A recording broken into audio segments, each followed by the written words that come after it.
घर क्या देखते हो, ये शंकर दिखाई नहीं पड़ता।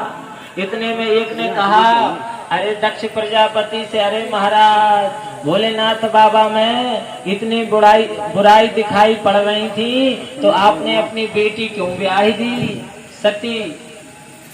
तो दक्ष प्रजापति ने कहा, अरे वो तो मैंने अपने पिता ब्रह्मा जी के कहने पर विवाह कर दिया, नहीं तो मैं थोड़ी विवाह करता। भोलेनाथ बाबा को खूब गालियां दी। भोलेनाथ बाबा शांत बैठे हैं। अब नंदीश्वर से नहीं रहा गया। नंदीश्वर ने कहा, जब से आए हैं दक्ष प्रजापति बकरे की तरह बक बक कर रहे हैं, मैं श्राप देता हूं आपको बकरे का सिर लग जाए। अब भोलेनाथ बाबा को उधर से दक्ष प्रजापति ने श्राप दिया, आज से भोलेनाथ बाबा को किसी यज्ञ में भाग ना दिया जाए। अब उधर से दक्ष प्रजापति श्राप दें, यहाँ से भोलेनाथ बाबा ने अपने गणों को शांत किया। भैया शांत हो जाओ, ससुराल की गालियां सबको सुननी पड़ती हैं। हमने शादी में नहीं सुनी तो अब सुन रहे हैं। बोलिए राधे राधे राधे राधे। भोलेनाथ बाबा ने अपने गणों को शांत किया, कैलाश पर्वत पर आ गए। इधर भोलेनाथ बाबा आनंद से भगवान का भजन करते हैं। कुछ साल बाद समय बीता। दक्ष प्रजापति ने भोलेनाथ बाबा को अपमानित करने के लिए हरिद्वार में जाकर के यज्ञ किया। उस यज्ञ में सब देवी देवताओं को बुलाया, पर देवाधिदेव महादेव जी को नहीं बुलाया। माता सती को मालूम चला। माता सती ने पूजन की थाली ली और भोलेनाथ बाबा के जाकर के चरण दबाने लगी।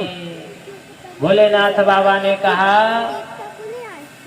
चरण दबा रही हैं, तो भोलेनाथ बाबा समझ गए। भोलेनाथ बाबा ने माता सती से कहा, देवी क्या बात है, आज खूब सेवा हो रही है।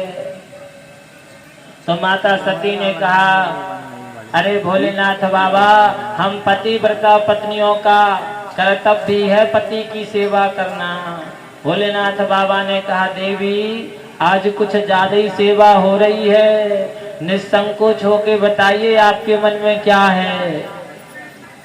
सती मैया ने कहा, भोलेनाथ बाबा जरा माता सती की शब्द शैली पर विचार कीजिए। माता सती क्या करें भोलेनाथ बाबा से, भोलेनाथ बाबा आपके ससुर जी कहाँ बहुत बड़ा यज्ञ हो रहा है, चलो दर्शन करने के लिए चलते हैं। और जब हमारी माताएं अगर मायके पक्ष की बात करती हैं तो थोड़ा अकर के बात करती हैं, और आजकल की माताएं होती तो क्या कहती भोलेनाथ बाबा से, अरे भोलेनाथ बाबा हमारे पिताजी कहाँ इतना बड़ा यज्ञ हो रहा है, न आपने देखा होगा न सुना होगा, इच्छा हो तो चलो दर्शन करने के लिए, मैं तो जा रही हूँ। मायके पक्ष की बात करती हैं तो माताएं मेरा मेरा ज्यादा करती हैं, मगर माता सती ने एक बार भी मेरा शब्द का प्रयोग नहीं किया। क्यों? क्योंकि माता सती जानती हैं, माता सती जानती हैं कि भोलेनाथ बाबा को अपनत्व प्रतीत हो। तो भोलेनाथ बाबा ने कहा, देवी जाना तो चाहिए, यज्ञ के दर्शन करना अच्छी बात है, अच्छा भाव है, मगर आप दक्ष की पुत्री हो, कोई निमंत्रण पत्र आया था? माता सती ने कहा, भोलेनाथ बाबा आया जरूर होगा, हम लोग कैलाश पर्वत पर नहीं होंगे, आपके गण रहे होंगे तो पत्र आया होगा, पत्र को पापड़ समझ के आपके गण खा गए होंगे। भोलेनाथ बाबा ने कहा, नहीं देवी हमारे गण ऐसा नहीं कर सकते, पत्र आता तो बताते जरूर।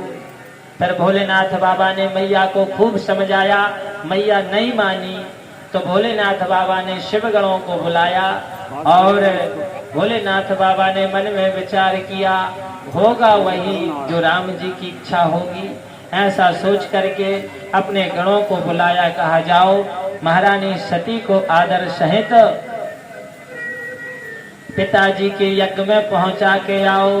माता सती अपने मायके पहुंची तो ना आने की पीड़ा अगर किसी को थी तो केवल